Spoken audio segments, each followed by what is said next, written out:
through my last few years of working at the hospital, there was a really, at that space and time to my disordered eating and all of that was real volatile. And so, that was a little bit of the unraveling, but that wasn't quite enough. I still was holding on to a lot of patterns and ways of being. And as I went through recovery, I had really gotten to a point where on the surface, I was better.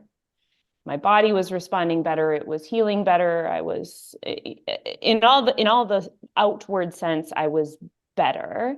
And that came with its own dynamic too, right? I think especially being praised when, in my experience, and I feel like with many others, when there is those disordered patterns with our body and with food and with movement, it really was a space where I was highly praised in.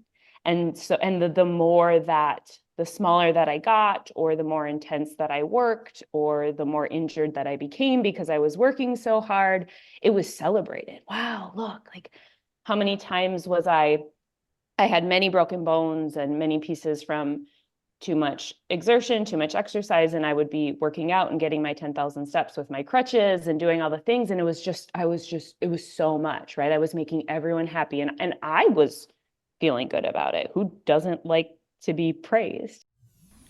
Welcome to the Deeper Awareness Podcast, where we delve into the depths of our inner selves, uncovering authenticity and transformation.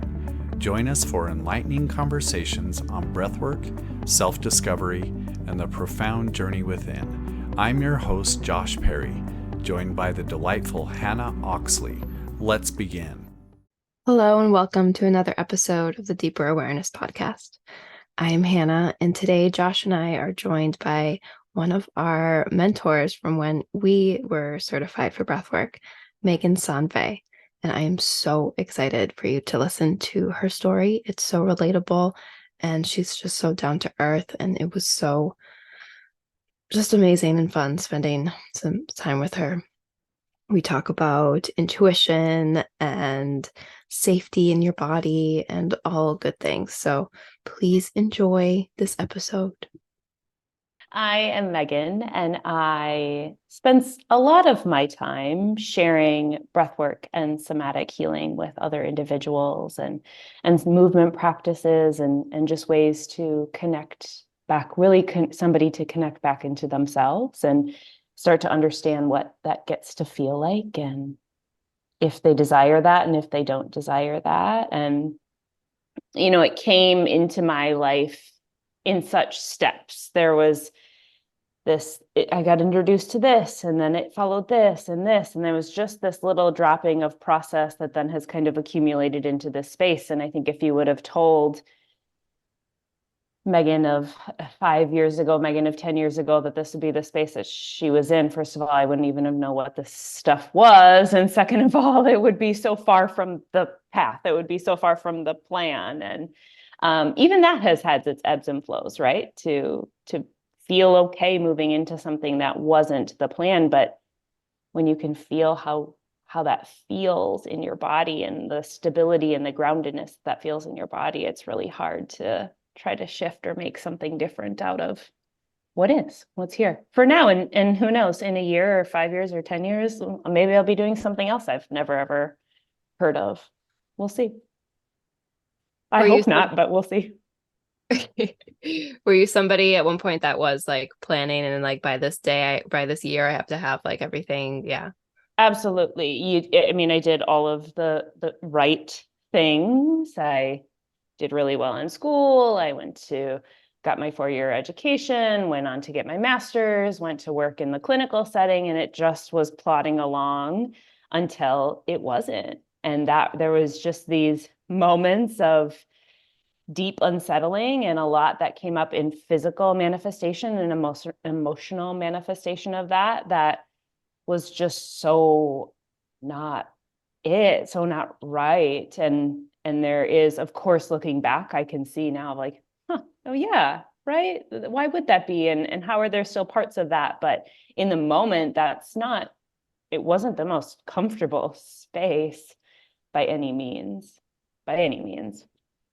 Yeah, because we talk so much about safety and how that feels in the body. And when I am facilitating a person for the first time with breath work, it's like when you introduce that, like they know what safety is, they know the definition, but when you say like, do you feel safe in your body? Where do you feel safe in your body? That people are like, wow, well, I don't know if I have felt that in so long. So reflecting back, is that something that kind of was showing itself to you, well, that was not safe? And Absolutely not safe and not connected in any way. There was a lot of years of my life where I was very disassociated, and especially when it came to my body. I have a past experiences and a history with disordered eating and addiction to exercise. So there were all of these ways of just escaping this thing and trying to shape it and manipulate it into something that would make me feel what I was desiring to feel, but it never was enough, and it never was enough. And that really was the beginning of me having an understanding of, I don't want to continue to live my life this way. And then finding work on mindset work and more personal development and space. And that served for a long time until it didn't, because there was always something else. And I didn't know what the something else was, but I could just see the way people moved or spoke and behaved and acted in the world. And I was like, whatever that is, that's it. And I don't know what that is. And it didn't come from a space of jealousy or envy. It just was like real deep curiosity of like, I think I'm missing something. I'm not seeing something here. And then of course, in that process, then understanding, oh yes, it is the safety. Yes, it's not just the connection with your body. It's actually being able to feel safe to even connect into your body, and then maybe to stay there for a little bit longer, and then perhaps a little bit longer. mm-hmm. Because I feel like in our society, people just wake up and they're already don't feel safe. Like they wake up, they have to go do all these things. And it's like they just miss that connection of like being able to like wake up and check in, see how you're feeling, and then move forward. So yeah, it's such a journey in order to find that. And at first identify that is indeed what you're looking for. Mm-hmm. Mm-hmm. That piece that's missing. Yeah, to even be able to get honest feedback of what is my body sharing with me, instead of what I think it should be, or what convoluted or kind of distorted views or versions are coming through in that. Even that weeding process was a lot to understand, trust what my body was sharing. And especially in that phase of life, and for many years after, when people would speak about intuition, or I would have conversations with individuals, or they would share, and I never could accept that it was just this thing that you had to practice and be with. But I was like, but what is the 3-point plan on how you get that? Like, if you tell me all the steps, I'm so good at figuring it out. I'm great at figuring out. I will learn it and I will master it and I will have it. And that there was never that. And I would have paid all of the money for the influencer's PDF to give me the answer to that. And there just never, ever was. And that too, and just releasing that and saying it is a process, and it does come with really dedicated time and energy poured into being quiet and listening, actually hearing what's there. So was there like a time where you realized that all the answers are inside of you? Breathwork has definitely been supportive in that. And I'll say breathwork, and also just times of silence, whether that's meditation or whether that's stillness, in whatever way that is, that's where it's clear to me. That's where there's many phrases like that, right? All the answers are inside of you, or that is an example. And I would say that over and over and over again. And I would believe it.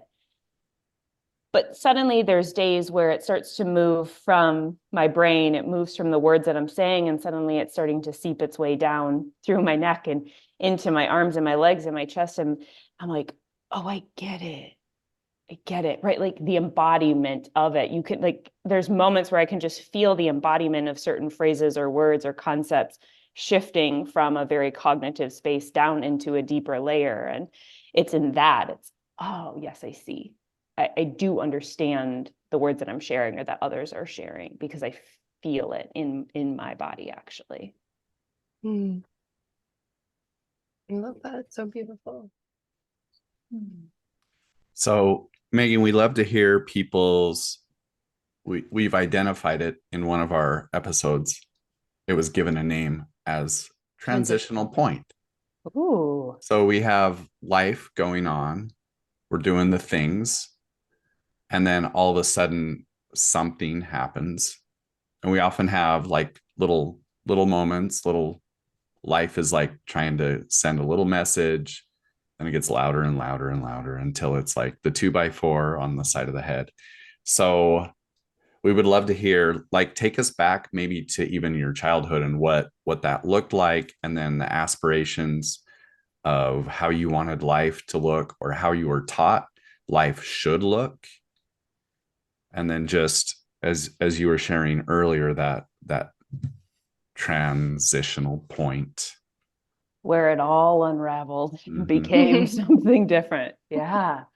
I can say growing up, I always said, and I continue to say, I just had a really, really beautiful childhood. And I had such loving parents and a sibling that is still to this day my best friend. And my brother and I get along so well. And it just was really what you would want and what you would imagine.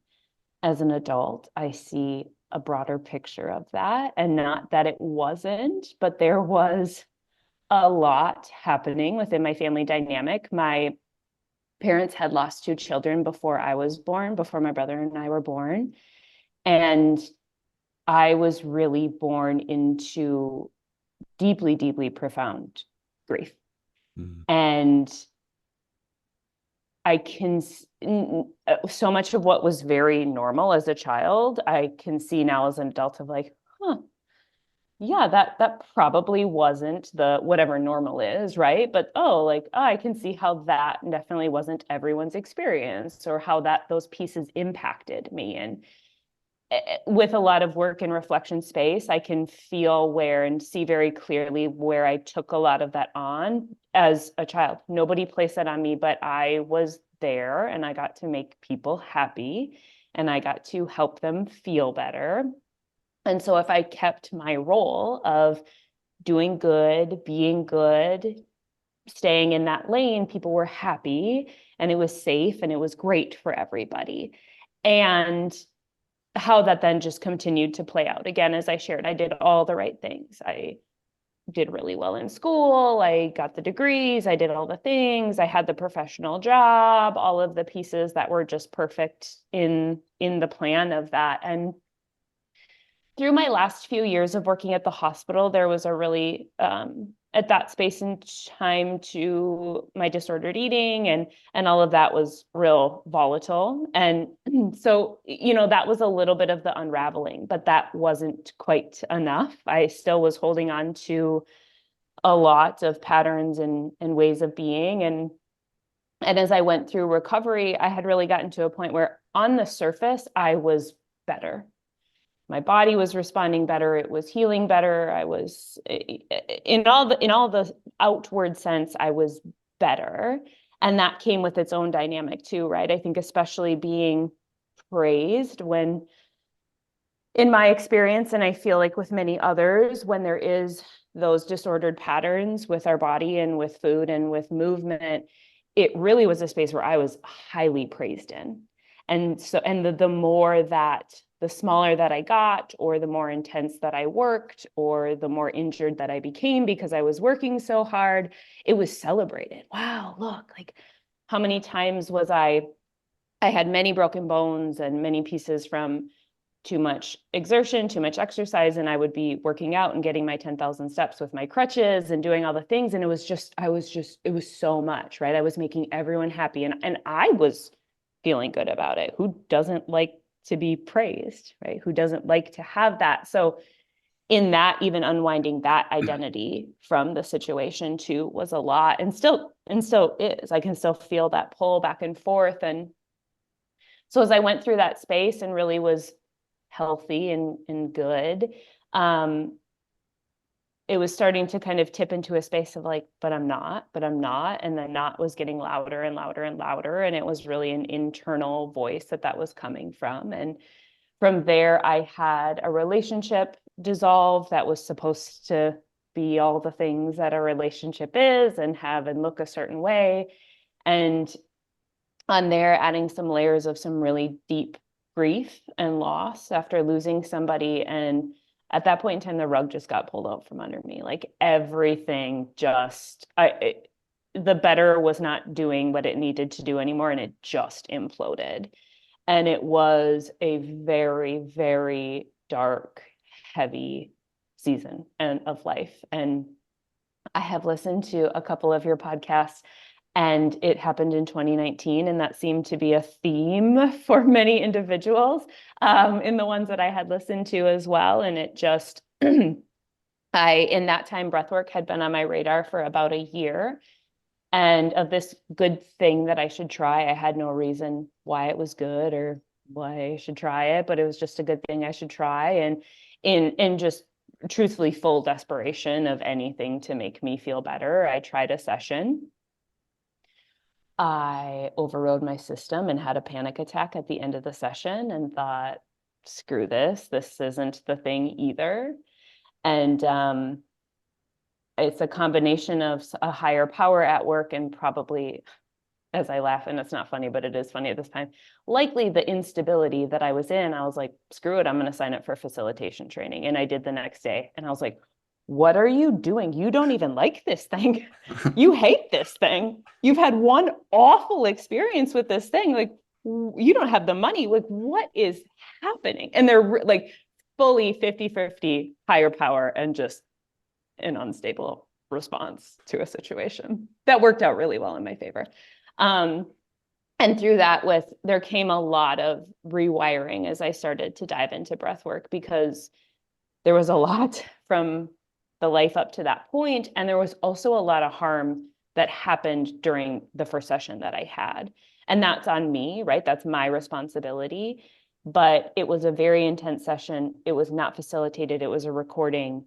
And I just overrode, because you do what you're told to do. You make the person happy, right? You follow the line, those same playouts. And so there was a lot of rewiring that came from my nervous system to understand. I didn't breathe for a long time after that. And it took me a very long time. And finding a trauma-informed approach to that, I credit with me being able to be a facilitator today and me continuing with that. And if I think I would have found anything else, I don't think that I would feel the way that I do. And I know I wouldn't facilitate the way that I do and hold space for the way that I do. And, I laugh and I joke, and because goodness, you have to, at like the state of me that was there. But I also don't believe that we have to traumatize individuals in the name of trauma healing. I think that's a very outdated way of thinking and processing, and I'll say, from my opinion, not actual healing, and anybody can take that as they desire to, but there's other ways. And so that came really vitally important for me from that moment on, how I will care for myself and how I choose to offer that to other individuals that I open up and hold space for as well. There's so much that I want to discuss. Bunch at you. Yeah. Yeah, just so much goodness in there. And so thank you for just sharing all that. I wonder if we can touch on, well, what stood out to me was when you were talking about, it's like the presentation that we're okay. Mm-hmm. And the way I discovered that, how it showed up for me was, I didn't know what shame was. And so shame was inside me and it was outside me. And once I uncovered it and discovered it, I realized I could feel it it was like a raincoat over my body. And it was like my essence was just covered and oozing with it. And it was my normal. And there was so much that I didn't like about myself inside that I had to create. And this is, so in Blockbuster Video, they had the cardboard cutouts of the movie, the trailer, Mm-hmm. or the actor or whatever. I pictured that was what I was holding up to the world was, so it was cardboard thin, this presentation to the world. And if anyone tried to sneak around the backside, I'd be like, what are you doing? Get back in front of me so I can hold this up. And I was terrified to look inside.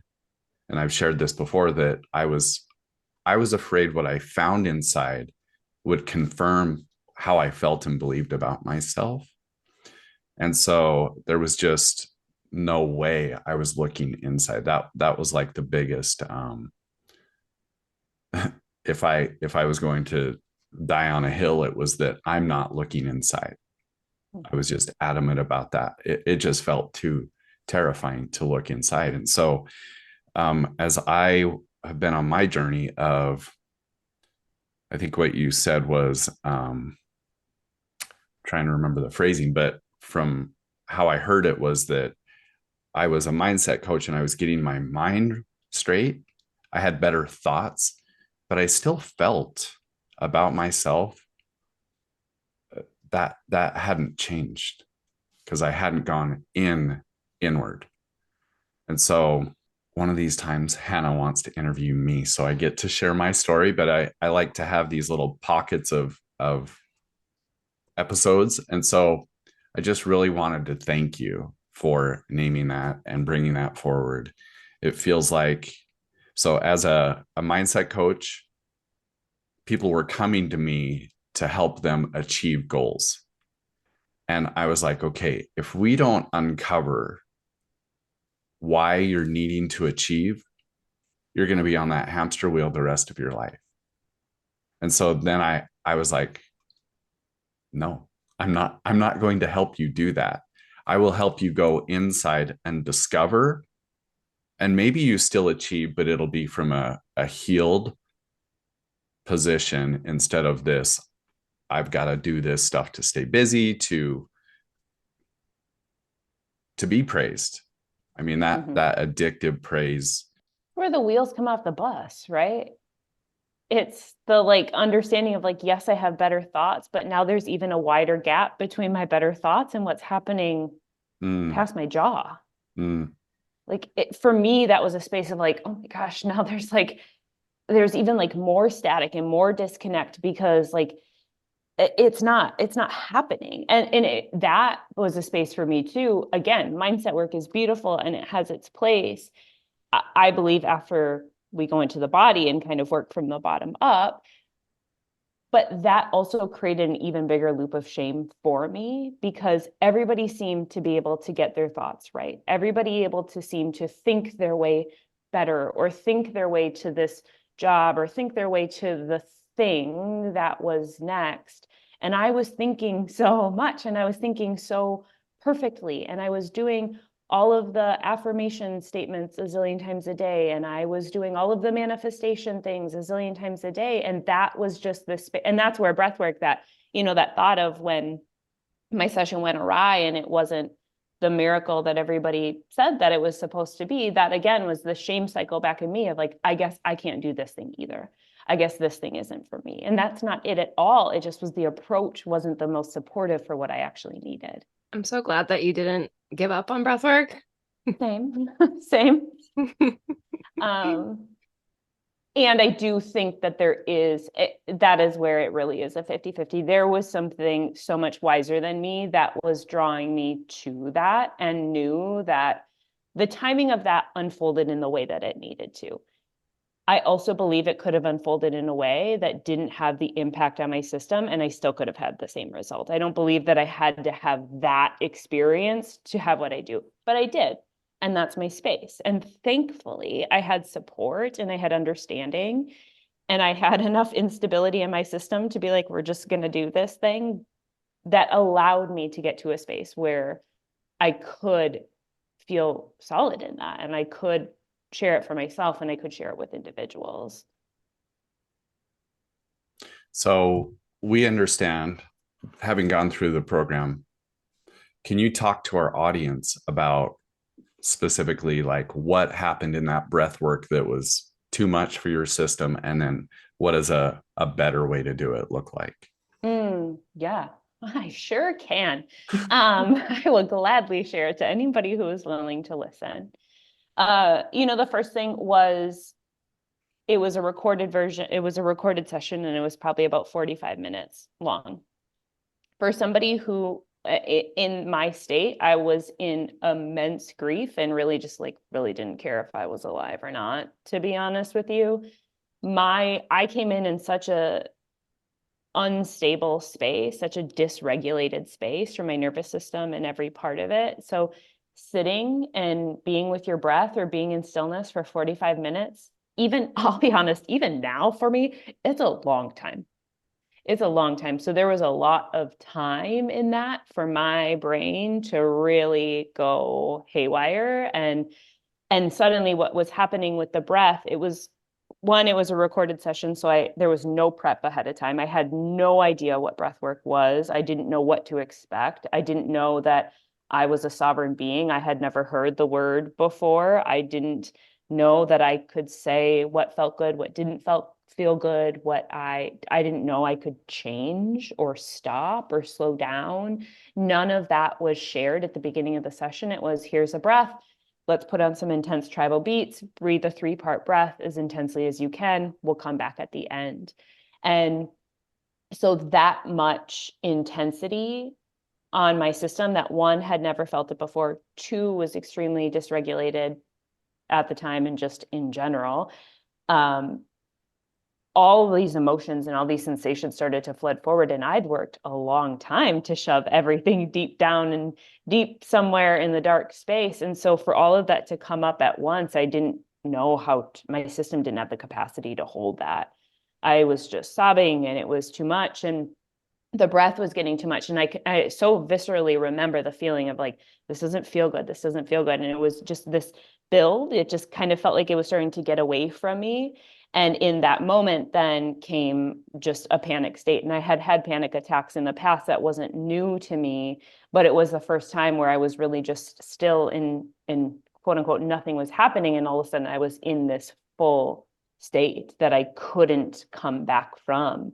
And it took a lot of time for my system to calm down in that. And, in that our nervous system really has a window of tolerance. We have a space of where we feel stable to hold so much, and whether that's an emotion or a stimulation. And when we start to move outside of that, come our trauma responses: fight, flight, freeze, fawn. We can disassociate or just completely leave the body altogether. And when we are within our window of tolerance, things can feel uncomfortable. Things cannot feel good, but there's an ability for us to stay grounded and present in the moment, to stay in the body, to not have to lean into fight, flight, freeze, fawn, disassociate. And I just blew myself out of the water. There was no concept of even what window of tolerance was, or that was an unsafe thing. It's breath work. How can breathing be an unsafe experience for you? And so, I named a few of those, but in the way that I share now and the way that I know both of you share so beautifully, it is really a conversation with somebody of, can we have titration? Meaning, hey, how are you today? And what feels good for you to handle? And you might not even be able to name that or put words to that, but you have somebody there to pick up on your energy, to ask you questions, to remind you that it is your session. If something doesn't feel good, don't do it. If it's too much, stop, take a break, be done altogether. And for many people, I think now that breathwork is getting so much more traction, which I love and I'm so excited about, often what is getting a lot of traction is the intense experiences.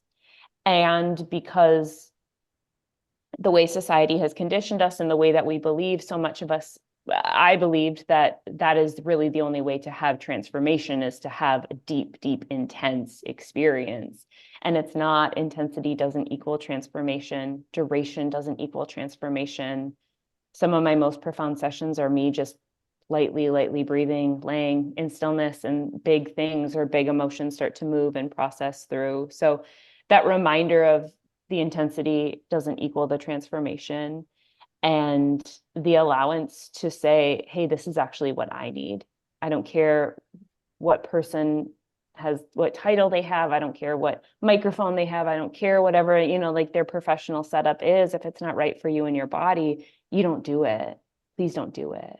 And so how did that second breathwork session go when it finally felt good? How It definitely wasn't the second one that felt good. It was many after, but the one that felt good, and I will say this with all certainty, I know that it felt good because what was shared with me before the session was information on trauma. And it was shared that trauma is anything that can happen too much, too fast, too soon, too little, or too long without your consent. And after that was shared, the facilitator said, or the mentor that I was meeting with at the time said, so why do you think that breath work wouldn't be that same thing, Megan? It's like, what? Like my head just like blew off my body. I was like, what? Like I'll never forget that feeling and that realization and that full permission then to do it gently, to do it different, to be in a different state. And that then little by little, it still was not a session that felt good. It still took a lot of time to honor my body and what my body had been through, to know like, hey, you're safe if you can breathe. And I bet it took at least a year of regular breath for me to be able to add in more activating breath patterns or more intensity. And they're still not my favorite necessarily, but I can discern when that is supportive to my body and when that's driven by my ego. I have more of that discernment with time and practice in that. I had an experience during it was before I went through the program, and I was participating in Hannah's group's practicum hours, and I had no understanding of titration or trauma informed. So as a breather, I was not a trauma informed breather. I was signing up for every day, and I would just go after it. It was like, let's break the record here and let's heal this shit right now. Yes. We'll do it today in this minute. And then there was a lady that invited me into the most gentle, into the nose, out through the mouth. And I don't know if she invited it or I just decided to explore it, but I wanted to see how slowly I could inhale, and then how it was like almost imperceivable that I was exhaling. It was just so just slow. And I did that for, I don't know, 10 minutes or something. And I felt so much love coming from the inside out in that moment. And I was just like, okay, has nothing to do with how fast I can do this or how deep I can do this. And so I feel like I want to do that with a group. And I'm just like, we're just going to go as slow as we can. And this may be the slowest you've ever breathed for the next 30 minutes. And I just want you to have this comparison that this is what's possible. What a gift to offer somebody the comparison, the other, right? Because you can even say, speed it up, slow it down, or, whatever it is, but actually feel in your body. What does this end of the spectrum feel like? And what does more of an intense, or what does the other kind of polar space of that feel like?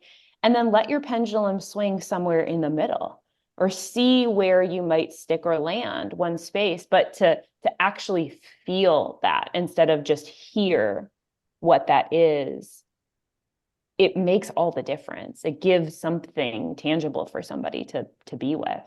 Well, I love what you talked about, being a sovereign being where you get to decide. The instructor isn't the boss. You're not going to get kicked out if you don't keep up. And my the person I was dating prior to the program,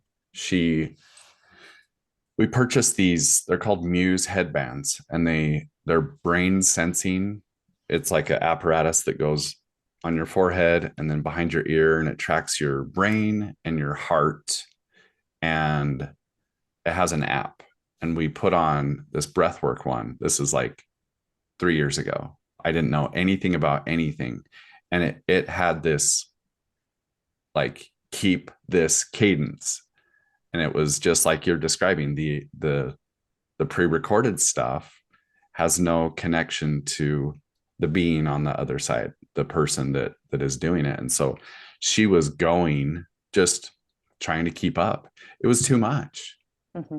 And then she was like, I don't like breath work. It was like, well, it makes sense that you've associated it with that. And so I think that's a big message as breath work becomes popular. And I find myself even feeding into it. I hear stories of other people doing the big sessions, and it's like, oh yeah, I don't buy into that. It feels like I want to go there because that was my, I don't know if it's a societal thing, but it's just like, we got to go big, we got to go fast, we got to go hard. And that's the achievement thing that I've been trying to break free from. And now it's kind of like seeping into breath work too. Mm-hmm.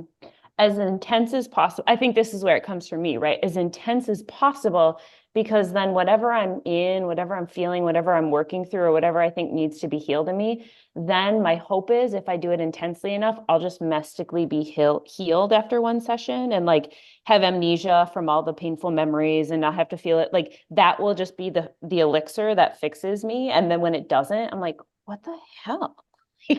I did the thing, right? I want my reward. I did the intense thing. It felt uncomfortable, or it felt good, or it felt whatever way that it did. Like, why am I still feeling emotions, or why am I still having memories of this? Like, I want that gone. And I think that for me was a lot of tied up in it too, of if I can breathe myself out of the thing that I'm feeling instead of just using my breath to be with what I'm feeling, which some days is great and other days not so much. We get to have all the flavors Mm-hmm. and hold it all. That was another thing I learned when I was getting trained, is you can hold both. You can hold everything. You can hold all of the sad stuff and all of the good stuff. The awareness that my body has multiple sensations happening at all time was another one of those just mind explosion moments of, what do you mean there's two things that are coinciding? What do you mean that my knees feel tight, but my heart feels love in it? Or what do you mean my brain feels chaotic, but my hands feel calm? How can that be? And that was also starting to kind of have those cracks in the seeps into a bigger awareness of, yeah, I get really laser focused on the one thing or the one piece. And sometimes that takes up a whole lot more space than anything else. And that's fine too. It doesn't mean that it's an even split, but there's also something else that's happening within me at the same time that I maybe can lean into for respite, not to avoid or to bypass, but I can take a break. I can just exhale into the part that maybe isn't holding quite that intensity to recharge myself, to be able to go back and have the capacity to be in the intense. A big one for me was numbness. Like I remember I did breath work for the first time. It was somebody that was getting their practicum hours too. And I was like, all right, that was cool. I was definitely interested and wanted more. And then the second one I signed up for was a different woman. And it was like, she said at one point, welcome this feeling, welcome sadness, welcome, all of the things. And I remember being like, I don't feel like, I'm like looking through my body. I'm like, I don't feel any of those things. And then like the last thing she offered was, and if numbness is there, numbness is welcome too. Welcome that. And I was like, oh my God, so much numbness. I'm so numb. And just being able to sit with that as an emotion, not like it's in my mind, numbness was just like a negative thing, like it didn't exist. But when I was able to welcome that, I started looking, I'm like, oh my God, I feel that everywhere. And then slowly after a few more sessions, I was like, all right, now that the numbness is sort of lifted, I can see what's underneath. Mm-hmm. Nothing is something, right? Mm-hmm. Nothing offers so much feedback, or it can. It's so much something, not just nothing. Mm-hmm. And we don't have to know what the nothing is or the something is, or we don't even have to know. We can just have the awareness of, okay, there's nothing here right now. Mm-hmm. All right. And that's a big thing, to invite people to not need to identify. I have to invite myself in to not identify all the time or to figure it out, right? To then get lost in this spinny, spirally space of what does that mean and how does that look and what do I need to do with it versus, okay, it's here. Mm-hmm. Mm-hmm. Doesn't have to have a story. It's just here. Mm-hmm. Yeah, I love that. My wet dog is back. So Gabor Mate, are you familiar with him? Mm-hmm. So his book on the myth of normal. And I can't remember the subtitle, but it has to do with trying to fit in a sick society, a toxic society, something like that. I'd love to hear your thoughts on, where our society is, and then with all these things that we've learned, and we're still in that world, and then trying to create this other world where there's this new softness or safety. Mm. Oh my gosh.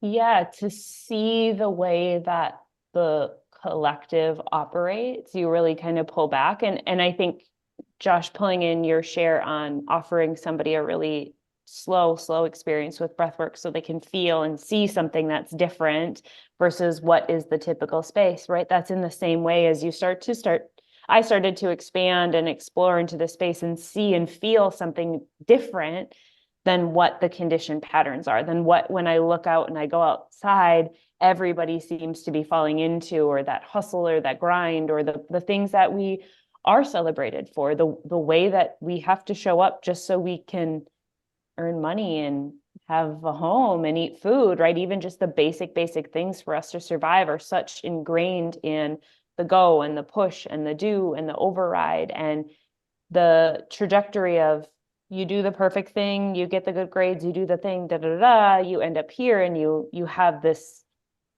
whatever this is, the this thing that you're searching and reaching for. And in the having of that, I was very miserable, and it wasn't that. And in the times in my life where there is such this drive to be or to do, there's so much discord and there's so much disconnect that comes with it, because I'm just overriding what my body is sharing and what actually feels supportive to me in that. And it is also a space that isn't the most comfortable and isn't the most or can be rather isolating, I'll guess that I will say. And in my opinion, also can come with some unraveling of shame, or to have shame of, hey, why can't I just be on the normal path like everybody else and do the thing so I can have this peace? And it does come with for me, it has come with a lot of that, of really having to examine,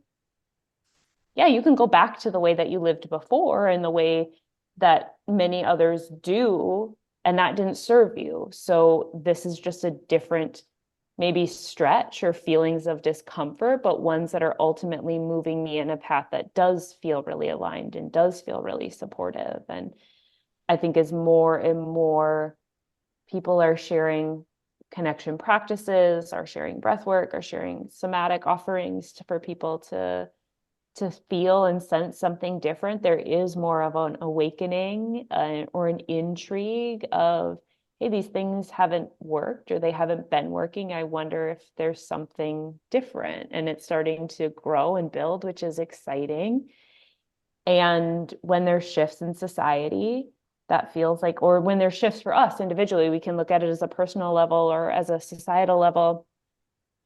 When you start to shift and change, you threaten all of those who knew you and you played a role in their life, in their way. And so as a society, when individuals start to shift and change, it isn't often met with warm, fuzzy arms and a celebration of it. It's met with a lot of pushback or resistance or frustration, because you're starting to create an unraveling of what is safe and familiar for society, or what is safe and familiar for your family members or your friends or whoever you've kind of moved into those set roles and spaces in.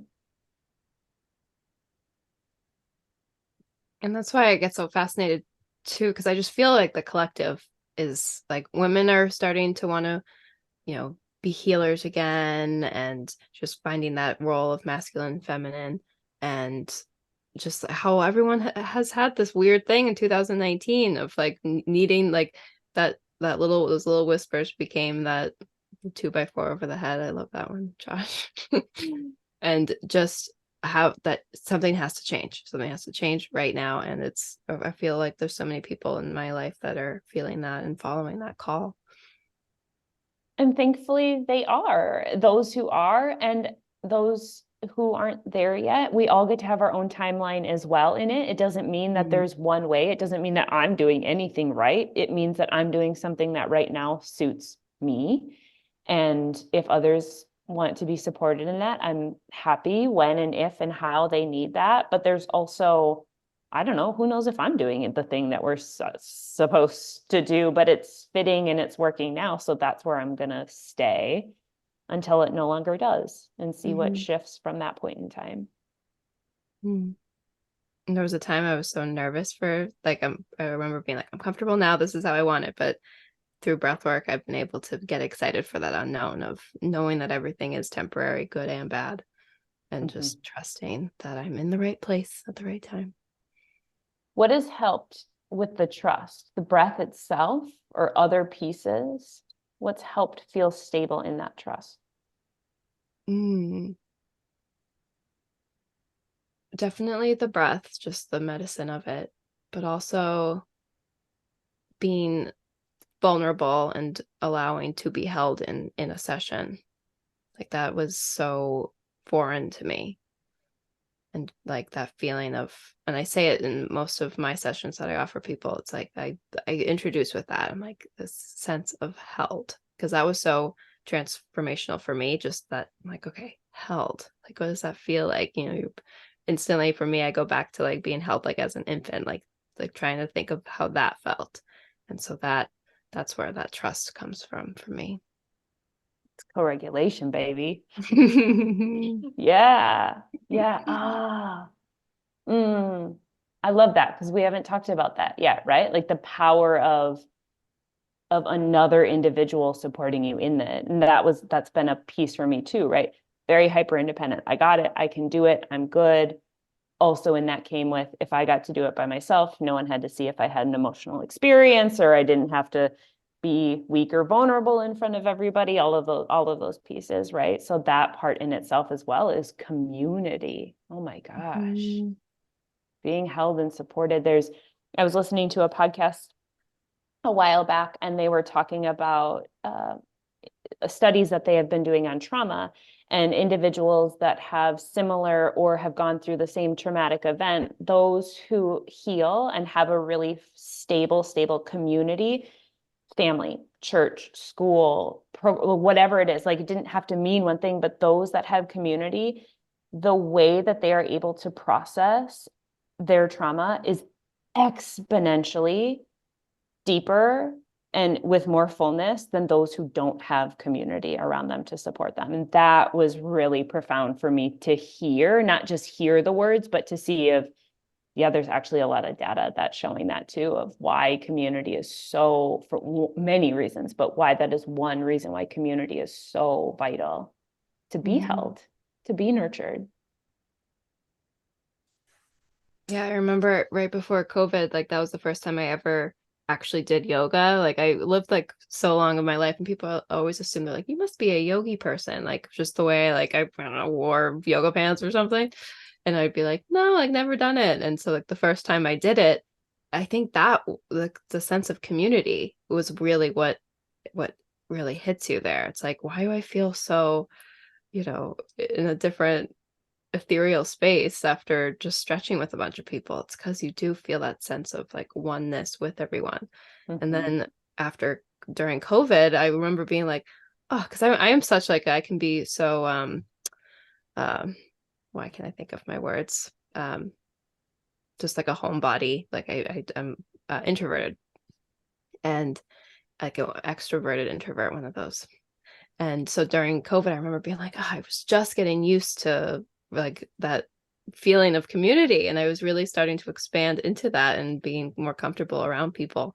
And then, having to be isolated for a year and just, that was so sad to me. So the fact that I'm restarting, like there's this like group of women that I go see all the time. And like, just, it's so healing. It is just so healing to be around just big groups of people. Ooh, yeah. So last night I held space in a salt cave, and there were 12 people there. And I'm just like daring to try a little more each time. And what about this? Can we do this? And what will this feel like? And He's I added drumming. He's added drumming into his facilitation. So cool. So cool.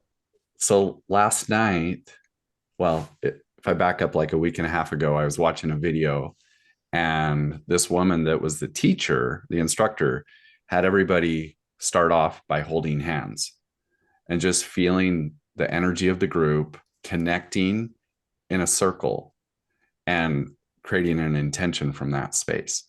And so at the very end of the breathwork last night, we were sharing, and I sat down. Well, I said, can we do a hand holding circle thingy?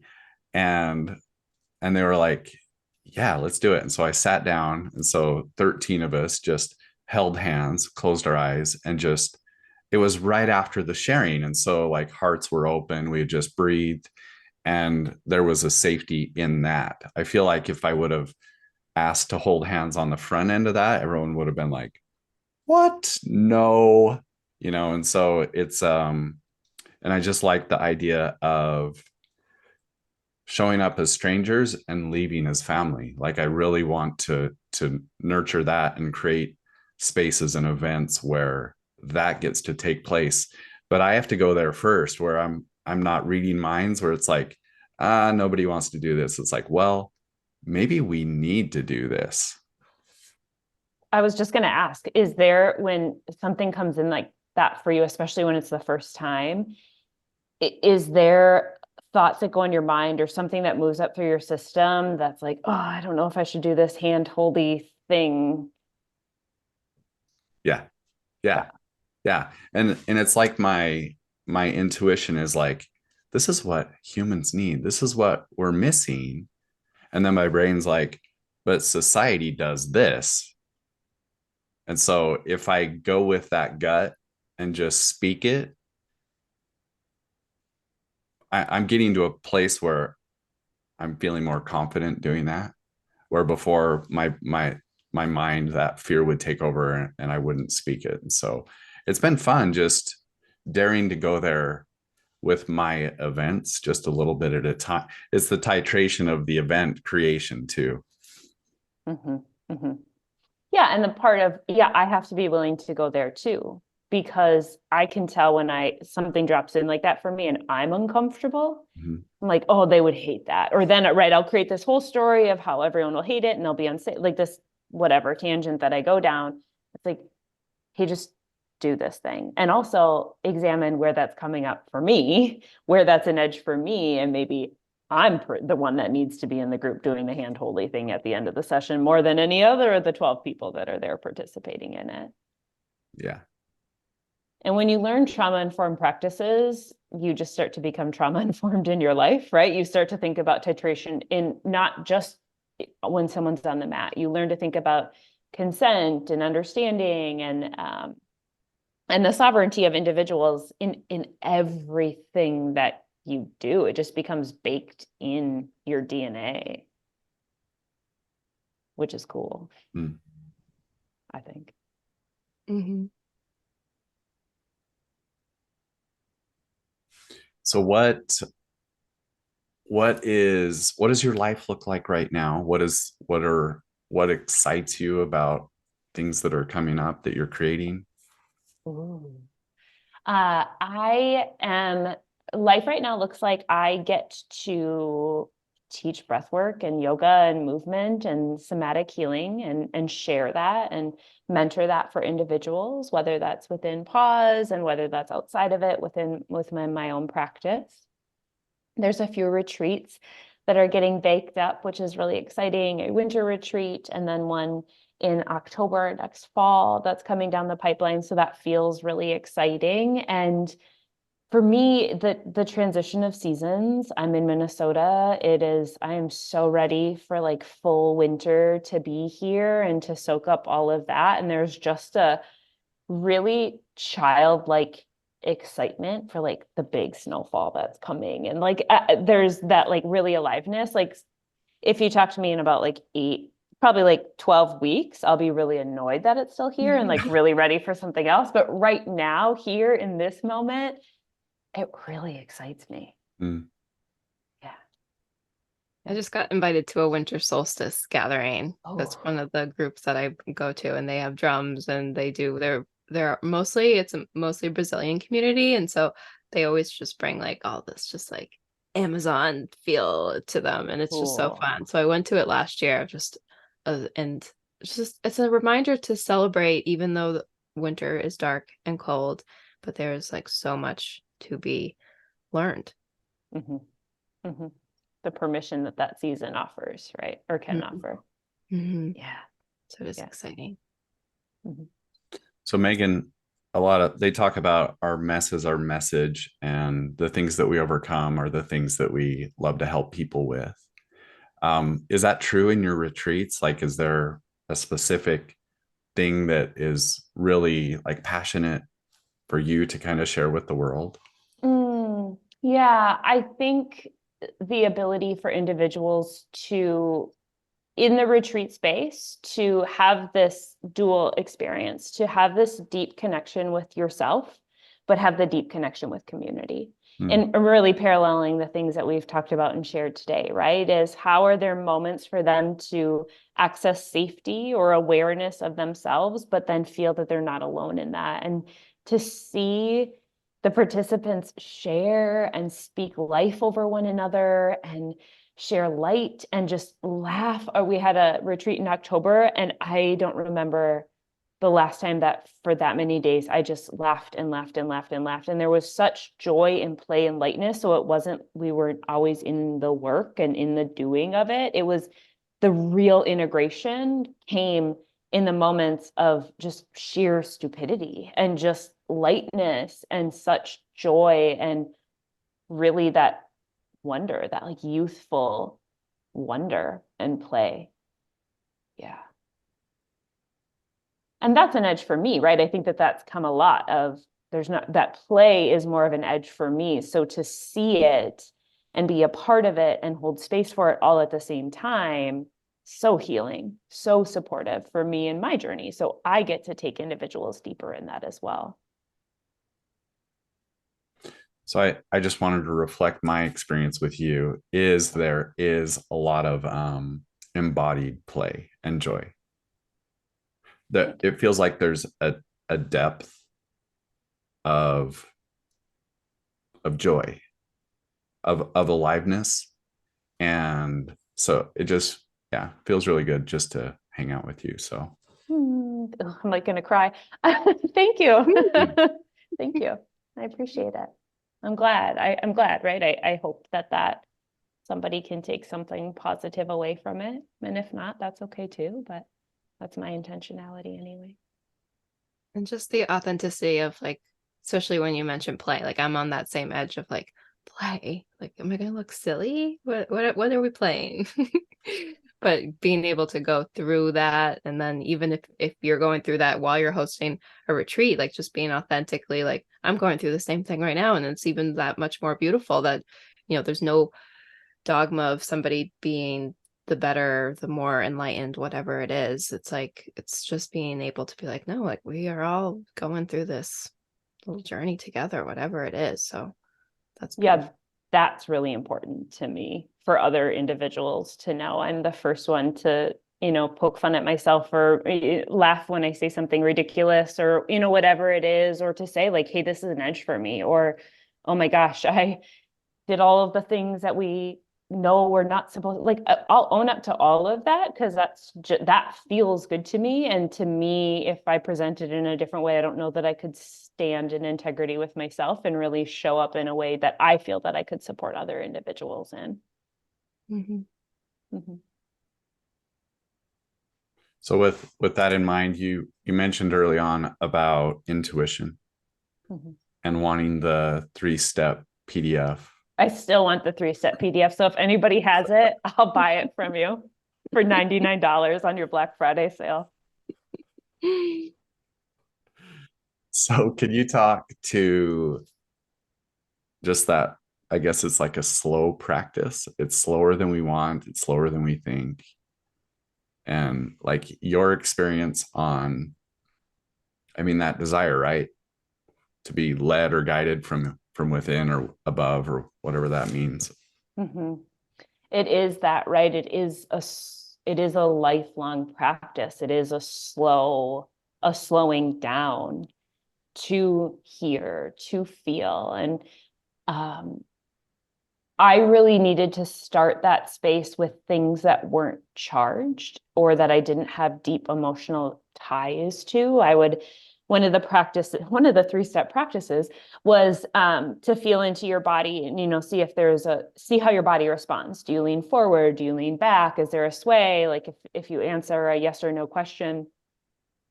And it was so staticky everywhere in me, like it was so loud. And so I would ask a question, but something that I was so emotionally invested in, and that I had such a death grip of knowing the answer that I, of course, never could get the answer. I couldn't hear anything because I was so set on, oh my gosh, it has to be yes. And what if it's no? And just this ping pong of insanity in my system.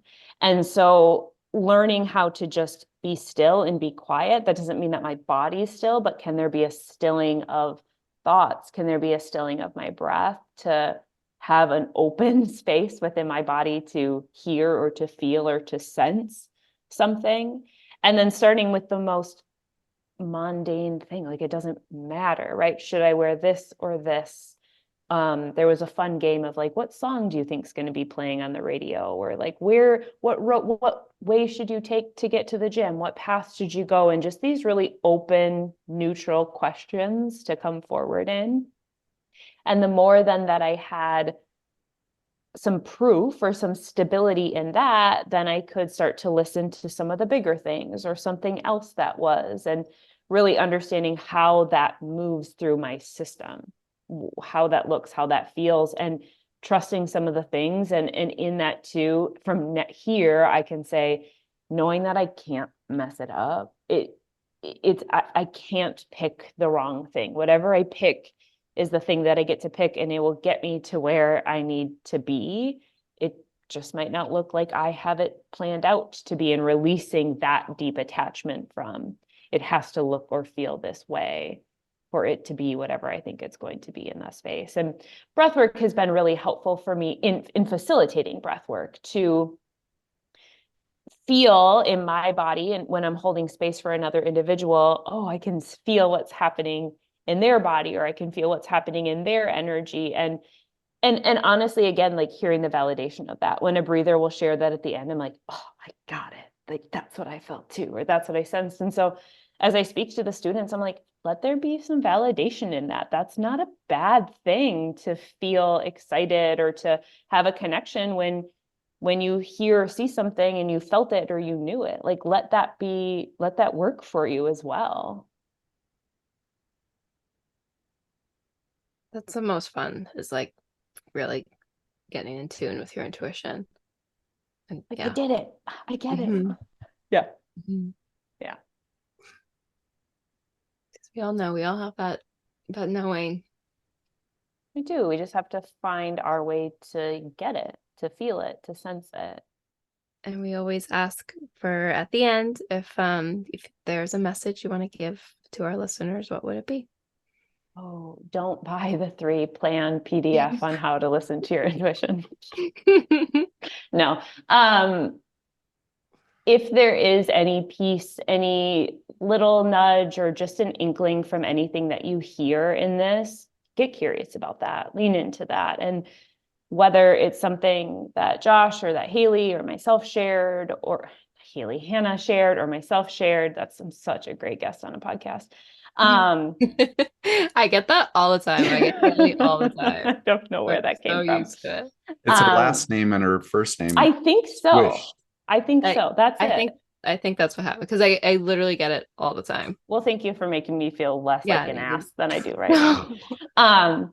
But lean into that, right? Follow the breadcrumbs of that and just see where that goes, see where that takes you. I love that message, because when you were sharing right at the beginning, just about your life, and I feel like there's so many people in that think everything's fine and dandy, but there is that little voice, that little tiny voice. So I love that message to wrap it all up. Yeah. Thank you. You two are incredible. You're both doing amazing work in this world and for individuals and for groups, and the way that you share on here. In what I've gotten to hear and see from you, and just see your evolution as you go deeper into this space, has been it's such an honor. It really, really is such a deep and true honor to see people find this thing that is just for them and see where they get to bloom in that. So thank you for what you do and how you hold other spaces and create opportunities for people to get messages that they need to have. What a great episode. I hope you enjoyed that as much as I did. Let us know what you took from that. Leave some comments, share with a friend who also might resonate with the story. Subscribe, like, all those things, so that we can spread the word about our podcast. And so all of our beautiful stories that we get to hear from our amazing guests get to be shared around the world. We appreciate you as a listener, and we'll see you next time. Thank you.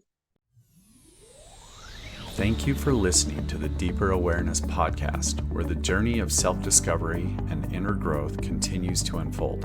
We hope this episode has ignited a spark within you and inspired you to embrace a more conscious and authentic existence by looking within. If you enjoyed today's conversation, be sure to subscribe and stay tuned for upcoming episodes, where we'll continue to explore the transformative power of breathwork and emotional healing. Continue the conversation and stay connected with us on Instagram. Follow @Deeper Awareness Podcast to receive daily inspiration, valuable tips, and updates on our latest episodes and offerings. We'd love to hear your thoughts and insights from today's show, so feel free to share them in the comments below or tag us in your posts. Your engagement and feedback mean the world to us as we strive to continue to create content that resonates and empowers our incredible community. Together, we can continue exploring the depths of consciousness, fostering genuine connections, and supporting each other on our transformative journeys. This episode is brought to you by You Belong Breathwork, your destination for transformative healing and self-discovery. At You Belong Breathwork, we believe in the power of breath to unlock the deepest parts of ourselves, leading to profound insights and a greater sense of connection and belonging. Whether you're seeking emotional healing, a deeper connection with yourself, or a path to authenticity, our breathwork sessions, retreats, and coaching programs are designed to guide you on this transformative journey. Our experienced facilitators are here to hold space for you as you explore the depths of your consciousness and discover the infinite potential within. Visit youbelongbreathwork.com to explore our offerings and download a free guided breathwork session. Thank you for being a part of our Deeper Awareness community.